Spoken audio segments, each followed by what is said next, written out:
Right, folks, welcome back to another football video. Martin, I'm delighted to be joined by yourself.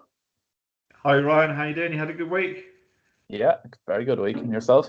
Yeah, very good. Thanks. Very good. Been lots of weird football results in the midweek again, as we see every week. But yeah, we keep on battling, don't we? So, Yeah.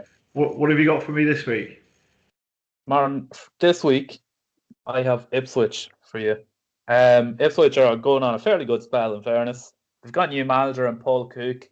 I know Paul Cook fairly well from his time at Sligo Rovers. So, and I do know he's a good manager.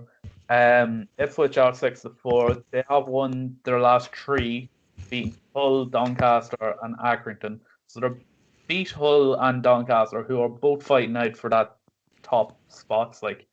And Ipswich are making a late push to get there into the playoffs. They are actually, if they win here against Gillingham, they're playing Gillingham. Yeah. If they win against Gillingham, that'll actually get them into the playoff spot because they do have a game in hand on, I think, 5 of the top 6 teams. Yeah. So, yeah, look, I really think Ipswich are a good price at 6-4. I know they're away, and Gillingham are, they're kind of hit and miss at the minute. So, I'm going to chance my arm here with Ipswich. But it's always good to go with the form teams, and as we know, away teams are winning games of football this season where they wouldn't be in previous years.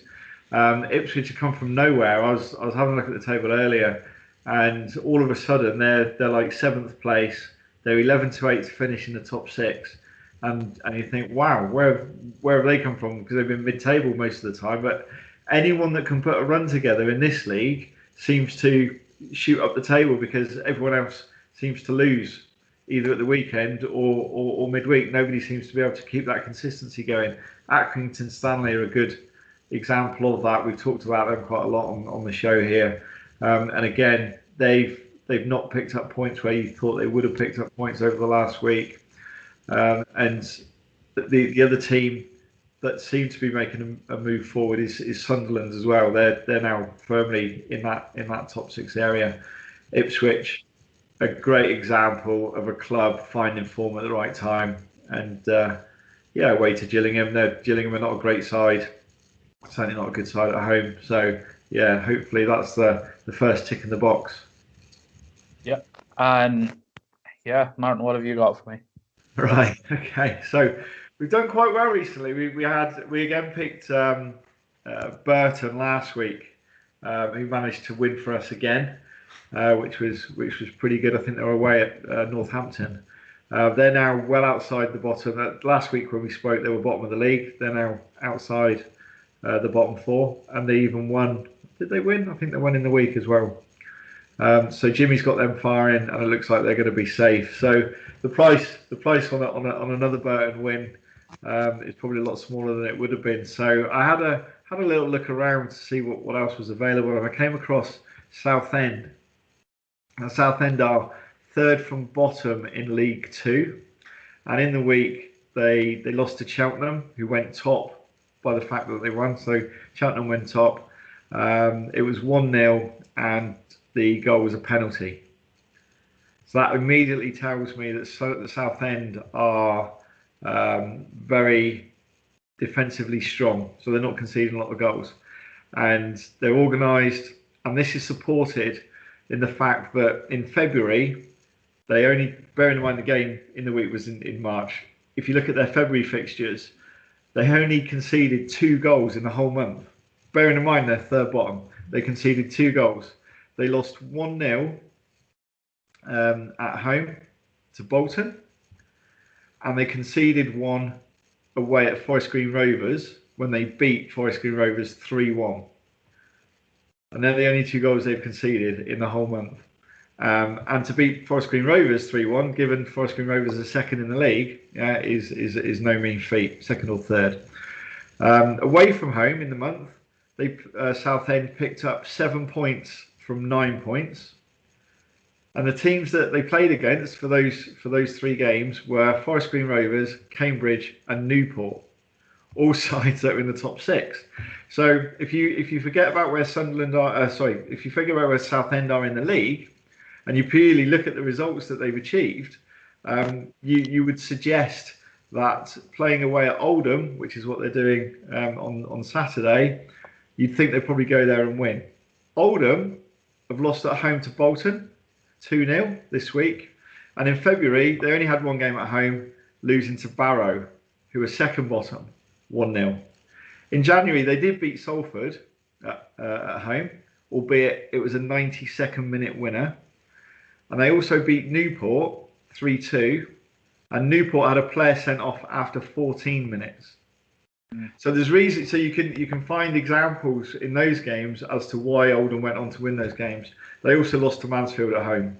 So you can find lots and lots of holes in Oldham's home form and reasons why they won the game. They scored in the 92nd minute. The other team had a player sent off. Southend are 3-1 to win this game tomorrow, which seems an absolutely huge price given the statistics. Not the position in the league, not what's happened over the month since August, but purely look at what happened in February. Yeah, 3-1 has to be a huge price. And again, rather than picking something shorter, I want to find a little bit of value for us, and that's my pick of the week. Southend to win away at Oldham. I'll tell you why, you are the king of these big price teams. You have put up how many now? 2 or 3 in the vault? Well, we've had 3 out of 4. We've had Burton twice. We had Tranmere once. We lost when Tranmere went 1-0 up and they ended up losing 2-1. But yeah, we've had 3 out of 4. And also, if you remember back when I first came on, we put up Tranmere to win the league at round about 25-1, something like that.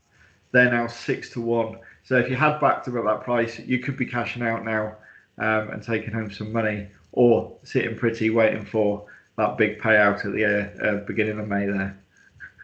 Yeah, I'll tell you what, that was some shite. Fine Tranmere and that.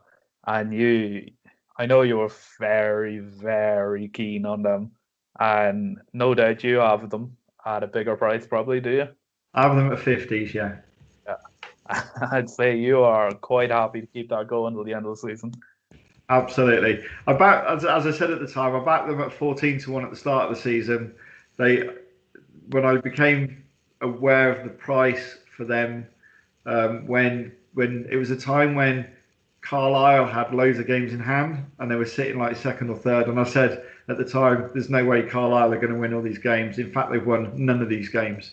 Carlisle have gone from odds on to around about 9-1, and they're not even in the top 10 at the moment because they've lost 4 out of 5. So they are seriously struggling as a side. And that whole market in League Two was being driven by what Carlisle might do, not by what everyone else had done. And if you looked at Tranmere, they started poorly. They kicked into form. They were the side last season that got relegated because of the COVID thing, where they shouldn't have been relegated. They were too good to be relegated. And it was just a matter of time before they found their form. They found their form. They're now 4th. I think they're 2 points behind Cheltenham, who are top. Cheltenham are pretty short to win the league now. I think they're about 11-8, something like that. Tranmere are still 6-1. They're still quite a big price given the position of it. But yeah, those of us that have got the 25s, the 33s, the 50s are sitting quite handy and hopefully enjoying their suppers at the moment. And we'll collect at the beginning of May. Yeah, definitely giving the bookies a bit of a run for their money anyway. Martin, we don't have Kieran on this week, but we do have his selection, and he has gone for Leicester to beat Brighton, which I would wholeheartedly agree with that. Would you? On the face of it, Brighton have gone a ridiculous amount of time. I can't remember the stats. They were put up by Sky the other day. They've had a ridiculous time of minutes where the ball's been in the penalty area, the number of shots they've had, and all the rest of it, and they have failed to score. And Brighton just cannot score a goal.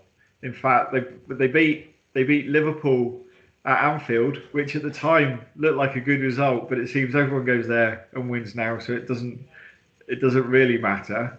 But they did go to Liverpool. They did win 1-0. But apart from that, they haven't done anything, and they are struggling, and they are struggling to score goals. Leicester, for their part, they drew with Burnley. I didn't see the game, but they drew with Burnley the other night, 1-1. They kind of hit and miss. I did have a quick look at their stats when Kieran said about Leicester. They do look quite good. They are pretty good at home. There's every reason they should win. They are at home. They're at home. Yep. They should comfortably be beating Brighton, and I fully expect them to beat Brighton, and for us to land our treble. Yeah, I'd agree. Leicester though are without Harvey Barnes, because he got stretched off the other night, didn't he? Yeah. He had to get surgery or something on his knee, I think it was. It did very nice. No, it really didn't. So, yeah, I think that's all Leicester are missing at the moment, and they are hit and miss, like you said. But Brighton are just a level below, where they're like borderline bad. But yeah, anyway, that'll move us on to the value bet of the week, because I have coincidentally went for Leicester to win and both teams to score, half 5-1. I do not like what you said there about Brighton not being able to score. That's kind of changing my mind now a little. I'm kind of regretting picking this, but let's hope Leicester can win and Brighton can nick a sneaky wee goal, hopefully. Well, the other way of looking at it is they've got to score sometime. Yeah, they're not going to keep not scoring. Leicester, they've been knocked out of the Europa League, so they've only got the Premier League to go for. Yeah. So you'd think they'll come out and attack. They will miss Barnes, but they're still very, very good going forward. And you kind of, for your bet's point of view, you kind of hope they have a bit of a lapse at the back and Brighton find a goal, maybe a penalty, maybe an own goal. Just something might just happen for them that just creates that situation. Funny enough, we talked about it the other week about Northampton couldn't score a goal, and we put it up about Burton beating them, and that's exactly what happened. Since then, Northampton can't stop scoring, and they've scored. I think they scored 2 against Plymouth in the week. I think they scored a couple at the weekend as well. So once they find a goal, they seem to sort of kick back in again. So at some point, like I said, Brighton have got to score, because they can't not score forever. It just doesn't happen that way. And hopefully this weekend's the weekend, and you pick up on your 5-1. Yeah, you mentioned there Northampton scoring a lot of goals, and when you told me you had a nice big price for this week, I instantly assumed you were going to pick Northampton. I don't know why, but I just assumed immediately you were going to pick Northampton. But you haven't, and I do actually think Northampton are a bit overpriced. I think they're around 3-1 as well, aren't they? Well, these teams have a habit of kicking into gear and scoring goals. I'm just having a look here now. Northampton are 10-3 to beat Portsmouth. Portsmouth are abject at times. Yeah. And yet they're still in the top 5. They still threaten because of who they are. They're Portsmouth. Yeah, they probably think they shouldn't be in League One there. You're there because you don't play well enough and you don't have the right players and all the rest of it. We know why they're there, but there's a lot of clubs around them that feel exactly the same as what they do. But even so, you still expect Portsmouth to be winning home games. You still expect Portsmouth to go away and compete. And the number of times they're getting beat by the odd goal, and it seems to be when they go behind, they struggle and they can't get back into it. 10-3 for Northampton. That's very inviting. I haven't gone through the stats, so I wouldn't be able to sit here and say, yeah, I would categorically give that a go. But I will go and have a look in a while and see if the Southend Northampton double might be on. What is the price of a draw in that game, actually? The price of the draw, is currently 13-5. So just short of 3-1. Yeah, I wouldn't rule that out completely because Portsmouth have been picking up some bad draws, I suppose you could call them. Yeah. Teams they should be really beaten on paper that they're not beaten, and Northampton, like you said, are now starting to score. So is it a case there that could just play out as a 1-1 draw maybe, or a 0-0 draw? You could even just say both teams to score, have it as part of another combination bet, and just say, yeah, both teams will score. But then when Northampton win the game 1-0, you look at it and go, well, why didn't I take the 10-3 available on Northampton? It's one of those sort of fixtures that you don't really know what's going to happen. But you wouldn't be surprised if Portsmouth were 3-0 up at half time. Yeah, that's it exactly. Like, you can't. I find it very hard to back against Portsmouth. They're one team that I just can't get my head around backing against them. Because they were on TV against Plymouth a while back, and they weren't very good. Plymouth were 2 up, I think, and it came back to 2 each. And you looked at that, and from that point on, Plymouth couldn't win a game. Portsmouth won every game, and you thought, wow. Then all of a sudden, Plymouth won every game. Portsmouth are hit and miss every other week, and yet Portsmouth are still riding high in the top 5 or 6 in the table there, and will probably make the playoffs. They could even go up in that second position because nobody in that league seems to want to be in the top 2. Every time they are, they seem to go and get beat. You talked about Doncaster the other week. We're gonna run away with the league. They didn't do it. Lincoln looked like they were going to do it. They started losing it. Now Hull looked like they were going to do it. They didn't do it. And now Peterborough are doing it, and we'll wait and see. They could only draw in the week, so we'll wait and see what happens. But it wouldn't surprise me if Portsmouth won the next 10 games and won the league. Yeah, you can't rule it out. Like, there's just too. I said it when we were talking about Ipswich. There's too many teams at the top of that table that can just go on and win it. Like, Ipswich can even still win it. Like, it's bizarre. There are too many. This league is I think this league is the hardest one to predict at the moment. I think because of the fact that nobody seems to be able to put a run together, or they put a run together and then they start losing. Like Doncaster haven't lost for a while, then they've lost 3. Hull weren't losing, and then they started to lose. Peterborough couldn't win, and now they've won 5 or 6 in a row, and then drawn.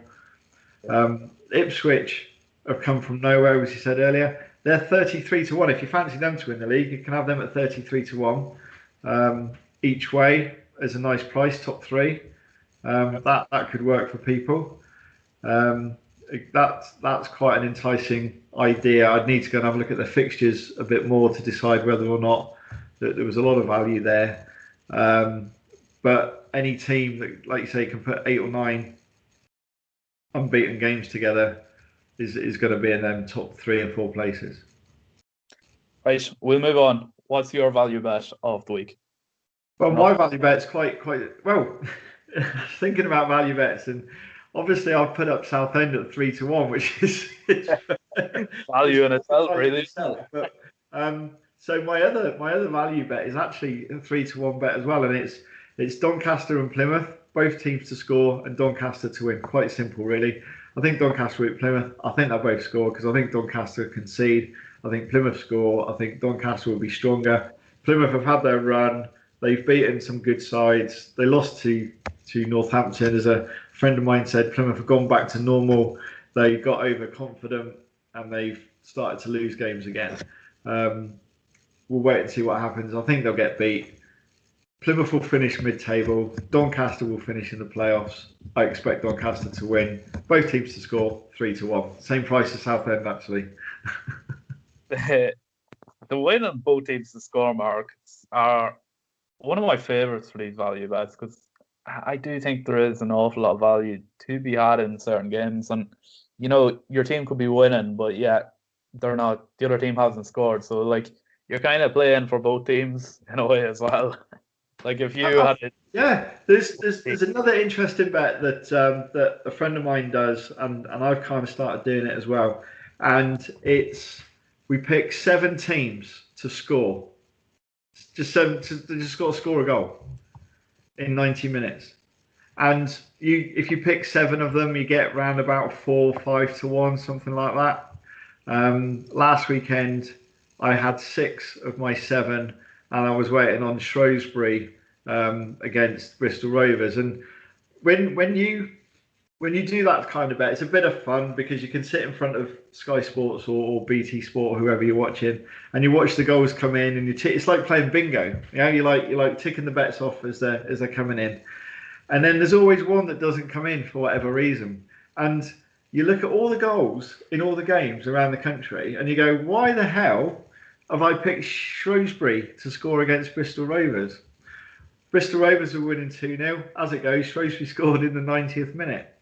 And the bet came in. So I had 90 minutes of fun, yeah, and I got paid at the end of it as well. So yeah, if there's people out there, go and have a look at picking the team just to score more than 0 goals. Yeah, the price of it is normally 2 to 7 to 1 to 9, somewhere in those. So if you're Man City, you're going to be at the 1 to 9 end. If you're the Northamptons, you're going to be at the 2 to 7 end. If you pick 6 or 7 of them together, you get 3, 4, 5 to 1. Stick a fiver on it or a couple of quid on it. Just have a bit of fun on a Saturday afternoon, and you never know, you might win a couple of quid and have a bit of fun doing it. So yeah, we call it like a little football bingo bet, if you like. So bit of fun. Like I said, yeah, they are a lot of fun. Like the team that you pick could be losing 4 or 5-0, and yet the bet's still going. Like they just need. Absolutely. I think you go and look at all the goals at the end of the game, right? When all the games are finished, and 90% of all the teams have scored a goal, and you look at it, you go, why the hell have I picked whoever it was that didn't score? That's it. That's the annoying part of it, though. Absolutely. Has anything happened in the news this week? Obviously, from a betting point of view, from a horse racing point of view, the big news has been Gordon Elliott. I'm sure lots of shows are talking about it. I don't think we need to particularly get involved in it. You've got your view. My view is pretty much the same, and it's not really something for this, I don't think, unless of course you wanted to touch on it yourself. What else has been happening in the news? You look at Tottenham. We like to talk about Tottenham on the show here. Tottenham went to Fulham last night with Harry Kane down the middle, Son on the left, Bale on the right, and Dele Alli behind them. So finally we had this, the Fab Four as they call them, all playing together, and they look pretty impressive. Bale seems to have become interested again in football. Ali's obviously made friends with Jose, and Kane and Son are just the same as they've ever been. And the way they played, particularly in the first half against Fulham, and the game at the weekend, the balls that Bale was making, and the runs he was making, and the thing, he just looked like a completely different character, and that can only bode well for Tottenham. And I know we're biased towards Tottenham. We have to be. It's our show. It's what we do. But yeah, so a bit of a shout out to Tottenham and the Fab Four. Yeah, I 100% agree. Bale's finally hitting the form we wanted, and I'm loving this Welsh Mafia thing because it's now his new finger movement celebration thing. Yeah. Last time he had the heart. This time he's got the WM. So maybe that's all he needed was a new finger celebration. Yeah, they've obviously been working hard in training. The other thing of the week, if we haven't really touched on the Championship this week, Norwich beat Brentford, and Norwich went 10 points clear at the top of the Championship. I think that's quite important. I think that will pretty much sew up that league as far as the winners go. I think Norwich will win the league now. If I'm Brentford, I desperately want to finish second, because if I don't finish second, I'm going to be in playoffs with the likes of Bournemouth, Watford, Swansea, Cardiff, Barnsley, all sides that have been in the Premiership, all know how to get to the Premiership, and the one team that don't is Brentford. So Brentford desperately need to finish second, I think. They big time need to finish second. Like you said, Norwich now have the league in the bag. There's no way they can knock that out. I think Norwich and City now are the only two that are at the top in all the English tiers that you'd be saying, right, they're definitely going to win. Yeah. Yeah, like, yeah, I agree with you completely. Brentford need to finish in that second spot because, like you said, all them teams are coming up. If Brentford get into a big dirty playoff with any of them, they're not going to be in a good way. Because over the two legs, like, are they going to beat the likes of Swansea or Watford or Cardiff, who desperately trying to get back up? They need to, their whole organisation is revolved around the Premier League, really, isn't it? Absolutely. And remember, Brentford failed last year. I completely agree. But Brentford are just having a terrible spell now at the minute. Yeah. Since Christmas, really, isn't it? Yeah, it's again they went top. Brentford went top, and everyone thought Brentford were going to run away with it. And then all of a sudden, as soon as they went top, as we've seen in all the other leagues, it would seem you go top, and then you put 3 defeats together for some bizarre reason. I don't know if it's pressure, I don't know if it's the tiredness, having worked really hard to get you to that position, and then all of a sudden you get there and you like slack off a bit because you're a bit tired or whatever. I just don't know. But it's a really strange phenomenon. Like we said, we see it in League One every other week. We have seen it with Brentford as well. It's been a very, very strange season for teams getting to the top and then falling away again. Because let's not forget, Norwich have been pretty much top all the way through. Then all of a sudden, Brentford went top. Norwich drifted in the markets. People got on board with Norwich. As it happened, it was the right move because Brentford fell apart. And as I say, they're now 10 points behind. Swansea are the only side that can really trouble Norwich because they've got 2 games in hand. And if they were to win them games in hand, I think it would be 5 points. And they've still got to play each other. So potentially it's 2 points, assuming everybody's winning all their games all the time, which again, as we know, doesn't happen. Because if it did, all our hackers would win every week. So it would be very rich. Let's put it that way. You touched on Gordon Elliott's story there. I don't think we need to say much about it. I suppose the punishment came out today. He's getting a 6-month ban and a €15,000 fine. So, yeah, I think that's fair enough. In fairness, like you can't argue too much with that. Other than that, nothing else in news, is there? Well, no, like I say, it was quite a quiet week. I think that story of Gordon Elliott just took up the whole news. Yeah. And then everything else was kind of shoved in under the carpet. But and it's not a good news story. It's just not. But it is what it is. It's happened. Everyone's accepted it is what it is. There's no counter argument to it. There's no point having a debate about it. It happened. It was done. He's admitted it. It's been dealt with today.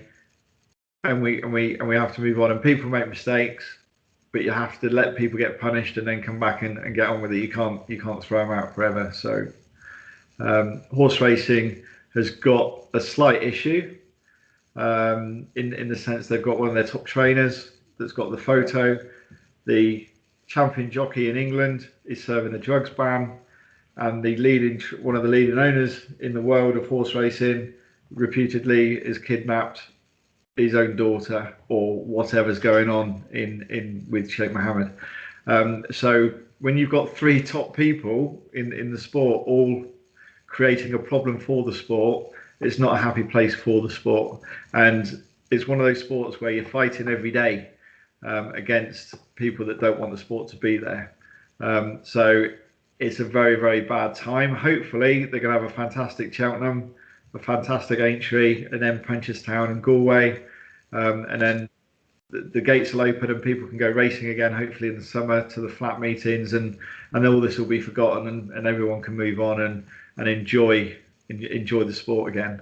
But I think there's a few hurdles to get over between now and the summer. The other point, of course, we haven't touched on, of course, is the fact that we're going to open up our country again, good old England. I know Ireland's a little bit behind us, but we've got dates that we're working to when we're going to be able to go back to football stadiums, and we're going to be able to go and support our teams. I'm very much looking forward to getting along to the Tottenham Hotspur Stadium, as you know, and taking a game with the family. We're going to get to go horse racing. We're going to get to go to cricket. There's lots of things we're going to be able to do in the middle of the summer. So hopefully, we stay on track, and that's going to happen. And of course, there was one other thing I forgot to mention. One of our subscribers, it's their 21st birthday today, so we need to give a little shout out to Luke, my son, who's 21 today. So happy birthday, Luke! Very happy birthday, Luke. Big 21. But that makes me feel old, Martin, does it? Just a little bit. No, you hit the nail on the head there. Everything you just said about the horse racing and that. I don't really know too much about the Sheikh Mohammed issue, and I'm not going to go into it at all. But what I do think is Gordon Elliott didn't really deserve all the hate he was getting over social media. Yeah, fair enough. He did completely wrong. He should never have sat on a dead horse, like never. But I think social media smelled that little bit of blood, and they went crazy. I just think there's some things that shouldn't be said on social media, and some things were said that definitely shouldn't have been said. Like, yeah, it's the nature of the beast, isn't it? And unfortunately, what happens, as we all know, is somebody says something or does something that somebody else doesn't agree with, and they start tapping on their keyboard and being abusive and all the rest of it. And there's no need for the abuse. The guy's made a mistake. It's not right. I'm not going to condone it, because I can't condone it, because it's not. I think it's terrible what he did. But equally, he's a human being. We all make mistakes. We've all done things that we regret after them. And the other question, of course, is why is the photo come out now? Who is it that's out to get him, and how much of part of that hate has been driven by whoever coordinated this in the first place? yeah, exactly. Like you said, there is someone with a motive against Gordon Elliott, and it's come out, and I think it's best left to the authorities to deal with it rather than social media, putting up this whole load of abuse at him. Like, he knows he's done wrong. He definitely does know he's done wrong. And yeah, I just think it should be left to the authorities. Just let them do what they need to do. Like, yeah, that's all I have to say about it. Yeah, I think and the best thing is they dealt with it today. Yeah, they dealt with it. It's done. Yeah, he hasn't appealed. Everyone's agreed that that's what's going to happen. And on the 9th of March, it kicks in, and we can all move on. Exactly. Yeah. Couldn't agree more with you. Yeah, that's all in the news, really, isn't it? Absolutely. Then we have one last segment, the 1 to 100. The dreaded 1 to 3. It wouldn't make any difference. Yeah. So that's just it's not working out for us, is it? No. At all. It's been nothing short of dreadful. So I am going to take a big punt and say Tottenham to beat Crystal Palace and Man City to beat United. But I'm going to throw in an extra little bit, and I'm going to say both of them to do it -1. So that's working out at 22-5. So I'm happy to take that. Might as well go big. Now I've obviously given you. We've put up Southend, which I truly believe is a good thing, and we've got the Doncaster one there. So I'm going to chicken out, because I haven't picked anything that's won on this 1 to 100. I'm going to chicken out and I will take Norwich at 2-5 Yeah. to win at Get home. yourself at the Just, ground running, I hopefully. just want to get a win, yeah, because if I get a win, I might be able to build on it a little bit. So had I come on here and pick Man City every week, I would have had 4 winners. Yeah. Which is, if you look at it in another way, but I didn't.